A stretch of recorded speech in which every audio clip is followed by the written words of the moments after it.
देखु दीर्घ वर्ष धरी पोलाभरंग प्रकल्प को लेकिन ओडिशा आपत्ति उठे आते नवीन सरकार थिले से समय बारंबार राज्य सरकार पोलाभरम प्रसंग में केंद्र को पुनर्विचार पर अनुरोध करिशार स्वार्थ हनन होउछि।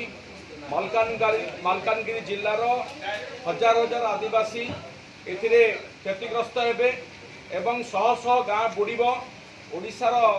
ओडिशा को जलमग्न करी आंध्र को खुशी करने पाई केंद्र सरकार अविचारित भाव में पोलाभरम प्रकल्प को मंजूरी दे आसुछंती एवं सुप्रीम कोर्ट निर्देश को मध्य उल्लंघन करा जायछि। एही प्रसंग रे बिजु जनता दल गोटे प्रतिनिधि दल 3 दिन हला दिल्ली रे अछि एवं विभागीय मंत्री जलशक्ति मंत्री एवं आदिवासी विभाग मंत्री विभिन्न ऑफिसर्स एवं केंद्रीय जल आयोग को मध्य से भेटी निजर आपत्ति उठे कारण ये प्रसंग बा ये समस्या ओडिशा को लज्जित करुशार स्वार्थ को हानि करुच्ची।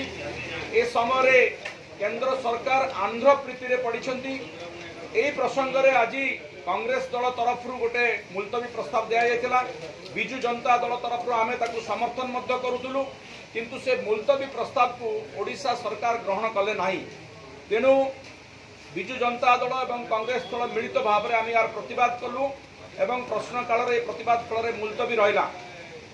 प्रसंग होची पोलाभरम आमर ओडिशार कथा। पोलाभरम संपर्क में डबल इंजिन सरकार एबे नुआ करके जे आछंती से ओडिशार स्वार्थ बदल में केंद्र सबू कथार हाँ मारुचंती। जदि मोहन माझी सरकार आसीचंती से माने ओडिशा पई आछंती ना आंध्र पई आछंती से कथा स्पष्ट करंतु। ओडिशार स्वार्थ जितेबाला हानि होची ओडिशार हजार हजार आदिवासी जो विस्थापित हे से संपर्क किसी नीति निया जाय नहीं।